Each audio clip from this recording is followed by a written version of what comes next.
Quando pensamos na KGB ou em espionagem, a nossa mente imediatamente vai para as cenas de Hollywood.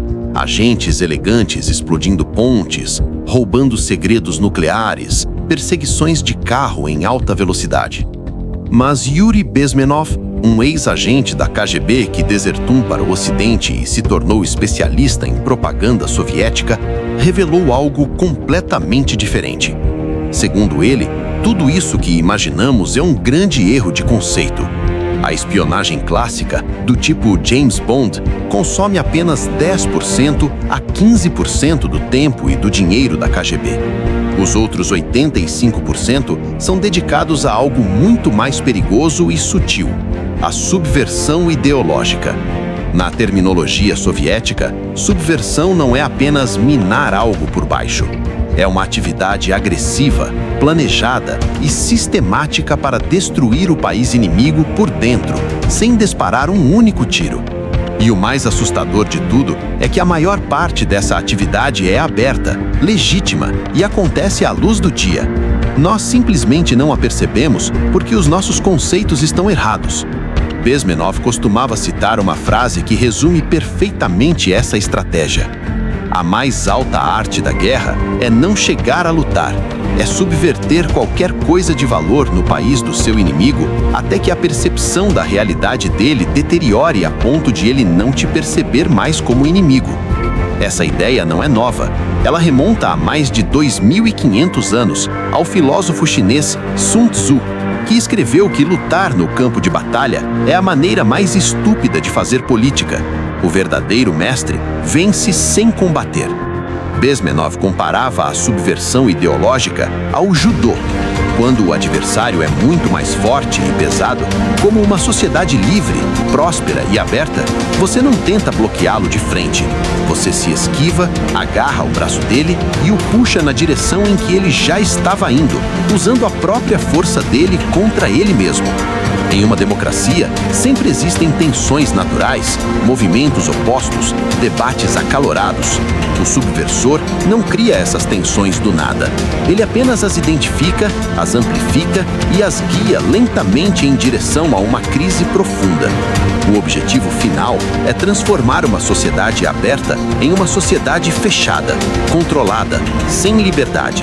E isso é feito em 4 etapas metódicas, que se encadeiam de forma implacável. A primeira etapa é a mais longa e a mais importante: a desmoralização. Ela leva entre 15 e 20 anos para ser concluída. Por que tanto tempo? Porque é exatamente o período necessário para educar e moldar uma geração inteira de estudantes, desde a infância até a entrada no mercado de trabalho. O objetivo não é convencer as pessoas com argumentos, mas mudar completamente a percepção que elas têm da realidade a ponto de ninguém mais conseguir chegar a conclusões sensatas para se defender. Essa desmoralização atinge áreas vitais da sociedade. Na religião, o objetivo é ridicularizar a fé verdadeira, substituí-la por seitas, cultos esotéricos ou por organizações burocráticas que transformam igrejas em meros palcos de entretenimento ou ativismo político. A espiritualidade autêntica é enfraquecida, comercializada ou politizada.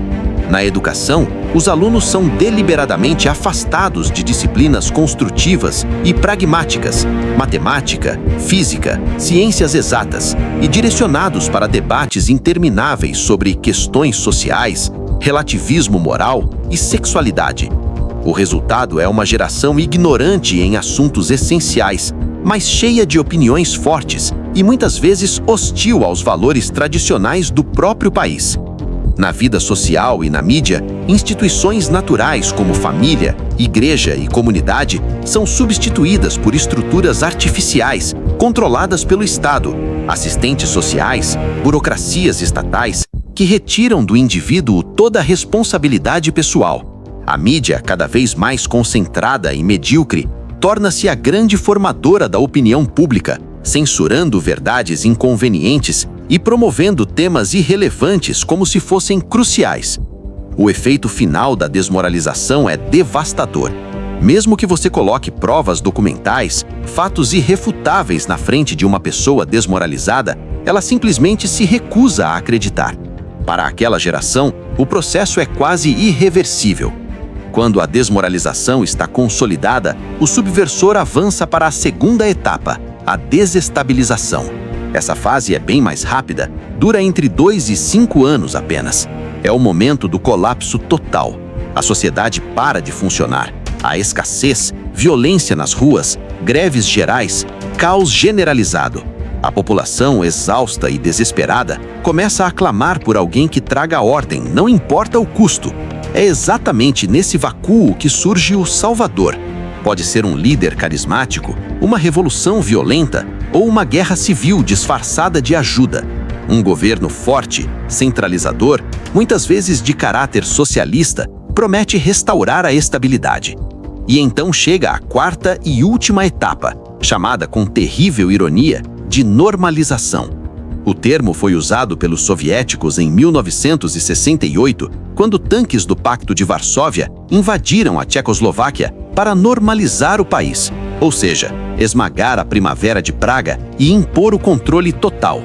É aqui que Yuri Bezmenov faz o alerta mais sombrio de todos, dirigido especialmente aos ativistas, revolucionários e esquerdistas que ajudaram todo o processo, acreditando que estavam lutando por justiça e igualdade. Ele dizia com todas as letras: vocês serão os primeiros a serem eliminados, fisicamente, porque uma vez no poder, o novo regime não precisa mais de revolução. Ele precisa de estabilidade, e os radicais, os idiotas úteis, como Bezmenov os chamava, tornam-se perigosos, porque ficam desiludidos ao descobrir que o paraíso prometido era uma tirania ainda pior. Eles conhecem demais o sistema, sabem como manipular as massas. Por isso, são fuzilados, presos em campos ou simplesmente desaparecem. A situação parece desesperadora, quase inevitável. Mas Bezmenov não terminava suas palestras em desespero. Ele oferecia caminhos para reverter o processo. O primeiro é simples: parar de ajudar o inimigo.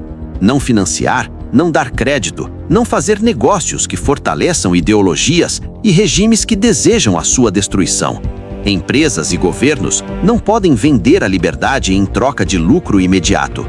O segundo caminho é mais profundo: recuperar os valores morais e espirituais. Uma sociedade sem fé, sem valores transcendentes, sem algo maior que justifique o sacrifício pela verdade, está condenada. Só a superioridade moral genuína pode resistir à subversão. E a terceira é a educação. Formar uma nova geração com patriotismo saudável, responsabilidade individual e senso crítico real. Isso, infelizmente, leva novamente 15 ou 20 anos, o mesmo tempo que o inimigo levou para desmoralizar. Bezmenov resumia tudo com uma frase poderosa: a subversão é como empurrar alguém que já está caindo. A solução não é violência, não é guerra, é ter fé, recusar-se a ser vítima e recuperar a superioridade moral. Você não precisa atirar nas pessoas, você só precisa ter fé e evitar cair na armadilha da subversão.